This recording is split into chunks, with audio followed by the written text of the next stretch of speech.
Hi everybody, welcome back to my channel, and if you're new here, hi, I'm Tanya, nice to meet you. All of my social media is Tanya9681 on Twitter, Instagram, and on Periscope. But we do have a new member to our family.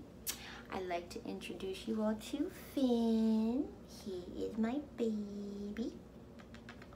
Next to Sean, of course. But he's a baby, he's a little puppy, and he's so tired. Say hi to Finn. Hi Finn. He is part Collie and part Doggo Argentino. Sorry if I butchered that, but he is a little baby.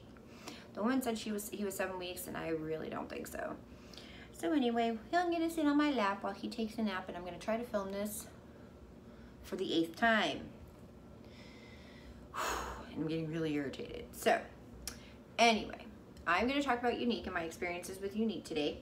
And hopefully I won't be interrupted, and hopefully this will make the 10-minute mark, and hopefully you guys will stick around.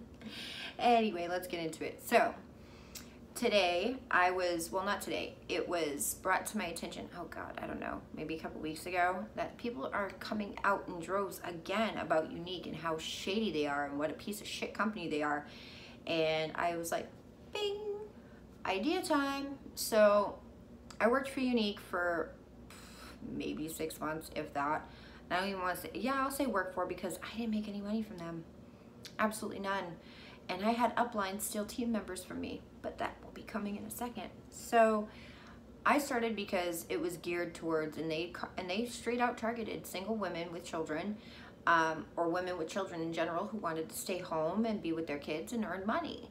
Well, I did the $100 buy-in. I got the mascara and the entire collection of their loose pigments, which I'm going to tell you, they are great. I like them. I use them. Not as often as I used to, and I'm seriously about to throw them out because it's been so long. But they're pigments. They don't go bad as far as I'm concerned. As long as you keep them sealed, they don't get wet, etc., etc. Anyway, so I got with Sammy, and Sammy got me set up, and I did my first party, and it was like $300, and when I got my check, it was 30 or 35, I can't remember, and it was put on a card that I couldn't use. So in essence, I've made no money. So she ended up making money off of me, her upline, and so on and so on and so forth, which is fine. And again, this is my experience with this company. This is me talking about my experiences with certain people within this company and how I was treated. So I get through that party, and that party, in my opinion, you know, for my first party, I thought that was pretty good. And then I was told, no, that party sucked. You know, most people on their first party out, they make anywhere from $1,000 to $1,500, and they get a pretty decent commission check. And I said, well, if it's 10%, they only made $100 with all the work that they've put in. Anyway, but that was after the fact. So, and it was my stupidity. I did not read it, and I didn't fully understand it, but I understand, you know, when you start out with a company, you don't want to stay entry level forever. So they make it so that way you want to move up to make more money. You want to get out of that entry level status so that way you can make more commission and make more money and start a team of your own and make more money off of them. If you catch my drift, it's starting to look like this. I know, mind blown, right? It's all information that's all out there for the taking. It's just, you know, it takes people to speak out about a company, and maybe one day it'll stick and they'll get, you know, the big, you know, the scarlet letter, and they'll shut down. Who knows? But for a company that empowers women, these same women will go into their little private chat groups and trash their team members. They'll poach. They'll, you know, they'll trash you. It's gross. Anyway, so first month goes by, I didn't make any sales. Second month, I get an email stating, if you don't make sales, you're going to be suspended and you won't be in good standing with the company, etc., etc., etc. I panicked. I was like, I can't afford to lose this opportunity. I've already put in $100 into this. I've only made 30. I can't use it. Maybe it's like YouTube. You have to have a threshold before you can pull the money out. I have no idea. And at this point, I was panicked because it's $100. It might not seem a lot now to me, because I do have a good job, but back then where I didn't have a job, that was a lot of money. That was a lot of money that I could have put to better use. And I felt extremely selfish. I felt as if I robbed my son. So I was trying to put in as much work as I possibly could to get that money back. Fast forward to month 2, well, month 3 in theory, I get the email stating, you're not in good standing, you're suspended right now, you have to make X amount of sales within this amount of time before you get basically booted. I did not know you could get fired from a company you had to buy into. I didn't know that. Did you know that? I didn't know that. So, and that for sure was not in any paperwork I ever read. Now, I didn't read it closely because I didn't know about the percentage, the commission percentage, but I would have seen that you would have gotten fired into a company you bought into. Anyway, they actually have a term. It's called kidnapping, where you go in, you buy into the company, and you get their kits, and you don't do anything with them except for use the makeup. That wasn't me. So I went to my friend Sammy, and she went to her upline, and we'll call her Peggy, and we got together, and I said, look, I have some ideas, but I have to get permission. It says I have to get permission from whoever about doing videos about how to use the mascara, how to use the pigments, and not just for your eyes, you know, not just using it for your eyes. You can use it as blush. You can use it as, a, you know, make it into your own lipstick, you know, all different types of things. You can use some of the browns for bronzer, for, you know, contour, for highlight. You know, you can use these pigments for whatever, and some people just don't know that. They don't realize that, okay, an eyeshadow can be a pigment or a highlight. Bronzer or contour can be an eyeshadow. People don't know that. So, and I said, look, I think that's a really good idea. It's not something that a lot of people are doing or anybody's doing at this point. Everybody's just showing pictures. Some people need to see the application. Some people need to actually physically see someone doing it before they'll get it. And they're like, nope, you can't do that. Okay, so I went back with my friend Sammy, and I said, all right, what else can I do? I went to festivals trying to sell makeup. I went all these places, and now I had to borrow backstock from her that we were gonna split 50-50 because I couldn't afford the backstock. I would go to these festivals, and there'd be 3, 4, 5 other girls doing the same exact thing I was. So again, oversaturated. I went to my single parents groups, and I was explaining my frustration, and there were quite a few females and one gentleman who were actually really into the idea of selling beauty, selling people, you know, women, men, whatever, selling them something that would make them feel good about themselves. But the only problem was that they were overseas. Most of them were in the United Kingdom, and there was 1 or 2 in Australia. We weren't international yet. So I went to my upline, Sammy, and I said, look, I've got 10 people who want to buy, 6 people who want to be on my team. What can we do to get an ETA about international? And so she immediately went and, you know, got with her upline. Her upline actually called me. Peggy actually called me. The one who basically couldn't stand to even talk to me because I was beneath her. Said to me, okay, give me their name, their email, and their phone number, and as soon as we're international, we'll get your team together, and you'll be good to go. You'll be golden. You'll make black status elite in no time. Okay. So I get the 3rd email about I'm not in good standing. Basically, I'm done with the company. Don't bother. Blah, blah, blah, blah, blah. And the next day, I get an email from Younique saying that they're international.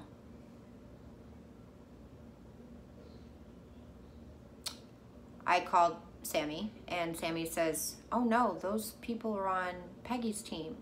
She told me that you quit, that you weren't doing it anymore. Whoa, wait, what? If I was gonna quit and say, fuck this, I would have literally handed all of that information over to Sammy and said, here you go, good luck. But I really wanted to try. I really wanted to see where I could go with this company. I get a hold of Peggy, and I said, where is my team? And she says, well, you're no longer active with the company, so I just put them on my team because it was easier. Click.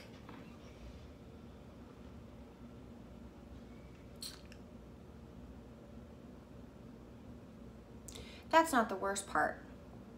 The worst part is that when a company sits there and says, we're cruelty-free, we're hypoallergenic. No, you're not. See, in order to be hypoallergenic, you can't use plastic fibers and attach them to your eyelashes and call them green tea. You also can't claim cruelty-free when you use carmine. At least you did. And if you have the PETA bunny, You lied to get it, because all you have to do is make a promise to be cruelty-free, and you get the PETA bunny. There's no follow-up to it. There's no, you don't have to go, your labs don't have to go through scrutiny. When I was with you, with that company, when I was with Younique, they were claiming to be hypoallergenic and cruelty-free. That's what they told us to tell people. And when they came up and they said, well, this has carmine in it, or this has this in it, this is not hypoallergenic and this is not cruelty-free, we were told to refer them to customer service, to not speak on it. Even though I lied, my friend Sammy lied, Peggy for sure lied. Who else is lying up at the top? Who else is lying to get black status? Who else is lying to get, you know, to get these trips to the Bahamas, to Hawaii, to wherever, because they made so much money for the company in a year? That's not empowering. That's squashing. That is stepping on people. It's bullshit.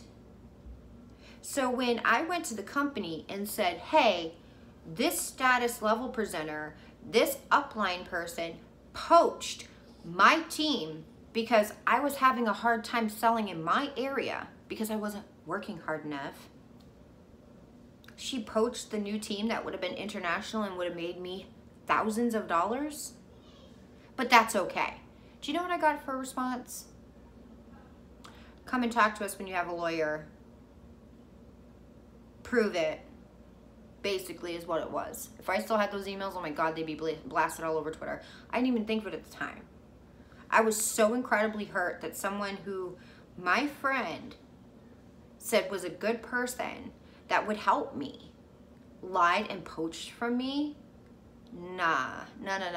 So I went and I talked to a couple of the girls that were wanting to be presenters that lived overseas, and they told me, they called me a liar, they called me a backstabber. Now, I've never done anything to these females ever in my life, and they're saying all of this stuff to me. So I went to Sammy and I said, is there like a way for people to like trash me without me knowing through this company? Like, is there an instant messaging system or something? And she's like, no, but you know, I have a private group with my team, and then the team I'm on has a private group there, and sometimes we do group chats. And I said, oh, so when you don't like somebody, you pretend to like them to their face and then go behind their back in other group chats and in other private groups and trash them. Is that, she goes, I said, I'm not saying you. I'm saying you as a collective. You use these people to make a shit ton of money, but trash them behind their back.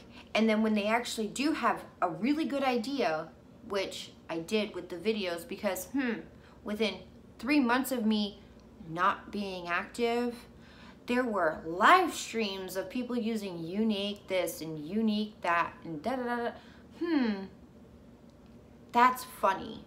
Now, I can't claim to have, you know, sparked this idea with corporate, but it was really funny how I was told I wasn't allowed to do it, and within 3 months of me not being with this company anymore, everybody's doing it. I just find that a little peculiar, you know? So about a month to 6 weeks later, I get a DM on Twitter, or not Twitter, Facebook, from one of the girls that I had gotten, unintentionally got in contact with Peggy. And she says, girl, I need to sit down and talk to you. And I said, okay, what's going on? Now, it had to have been longer than a month. It's probably 3 months. June, July, yeah, so about 3 months. It was right around my birthday that this girl contacted me and says, hey, I've got to talk to you. I really want to apologize. Can I call you via, because you could do Facebook calls at the time. I said, sure, just let me get on Wi-Fi because it'll cut into my data, blah, blah, blah, blah, blah. And she's like, okay. And I said, well, what time is it there? And she goes, it's midnight, but I need to talk to you. And I said, okay. So I get on the phone, I get Sean down to bed, and I get on the phone with her, and she's like, I want to apologize for what I said to you. And I said, it's long forgotten. It's fine. She goes, no, it's not. And I said, why? And she goes, because I talked to Peggy. Because I was able to strike when the iron was hot down here. I made the same level status as her in 2 months. And I said, that's awesome. Good for you. Good job. You know, I was congratulating her. That's good work. And she goes, no, she got me into a private chat on how to expand my team. And when people leave, they're with their contacts. I said, what? And she goes, you know how you gave her our contact information for when we went international? And I said, yeah, because I sent you a screenshot of what I said, so that way there was no misunderstanding. She goes, right. She admitted to poaching us. She admitted that she knew that you put in the work to get us on board and ready to go whenever they decided to go international. She poached you. She admitted to poaching us. She also admitted to trashing you to us to get us to not talk to you anymore. So that way we wouldn't find out the truth as to what really happened. I said, wow. She goes, I'm sorry. I said, hey, if that was me, I don't know if I would have done any different. I probably wouldn't have called you the names that you called me, but you know, who's to say? I'm not in your shoes. I don't know. I said, but I'm really proud of you that, you know, you made that status level very quickly. And I said, you probably made a lot of money. And she goes, yep, and I quit. I said, what? And she goes, I saw how it was from the other side, and it's just as bad, if not worse, because these people have no problem trashing and kicking aside the people that are beneath them just to get to another status level to make more money. I said, wow, that's really shitty. And she goes, yeah, it is. And she goes, I'm going to Alcone. She goes, I'm going to, what's it, Limelight. And she goes, their direct sales is actually a lot better. Their commission is a ton better. There's a ton of communication between actual corporate and the people that are selling it. And I said, that's good though. And I said, good luck. And she goes, would you want to be on my team? And I said, fuck no. No offense to you, but fuck no. I'm done. I'm good. I am so good with that. I said, if I'm going to do anything like that, I'm going to go Mary Kay, established brand. Yes, it's more of an expensive buy-in, but guess what? Everyone loves Mary Kay. Everyone loves Avon. No one, and I do mean no one, loves spider legs on their eyelashes. So I said, Limelight looks really cool. I might buy from you, maybe, but I will not do direct sales ever again. So when I started seeing all these videos come out about how these top level presenters were being treated the same way I was in complete and utter shock. Just to snipe and poach team members. And it was always the best team members that made them the most money. That everybody else was shit, but except for these 3 people, and that's all your fault. Let me take them under my wing, and you try to, what was it? What was the word that was used? Rework and retrain your team. Wow. So I sit here now, 5 years out from it, and I'm still in shock that this company is still in business. That this company has not been investigated for a pyramid scheme. It's unbelievable to me that these people, this company has a foundation for empowering women and getting women and using domestic violence as a way to up the ante to get people to look. Domestic violence is not a joke. Domestic violence is not a comeuppance for your company. You're sick. And the fact that you use the tagline for empowering women when all you do is shoot them down and treat them like shit and treat them like they're stupid, like consumers like they're stupid, that's the one thing I don't understand. Consumers are the ones that will make you or break you. Obviously, you're in business. 2 weeks for a tube of $30 mascara. You know what I would do if I would have gotten Benefit Roller Lash or Marc Jacobs or anything like that and it would have dried out in 2 weeks? My happy ass would have been in my car at Sephora returning it. But wait, Younique's return policy sucks. You're stuck with it. And not even the trick of putting it in hot water, putting contact solution in it will make it work. Stop putting the fibers on your eyes. It's not good. They are plastic. You're better off sticking regular glitter to your eyeballs, to your eyelashes, and hoping for the best. They're not, and now I have not looked at their website in years, so I don't know if they're still claiming to be hypoallergenic and cruelty-free, But the last time I checked, if they have anything red, look for carmine. And with that being said, y'all, until my next video, I'll see y'all later. Bye. Finn says bye too. Say bye-bye, Finn. Oh, he's sleepy. Oh, say bye-bye, Finn. Bye-bye.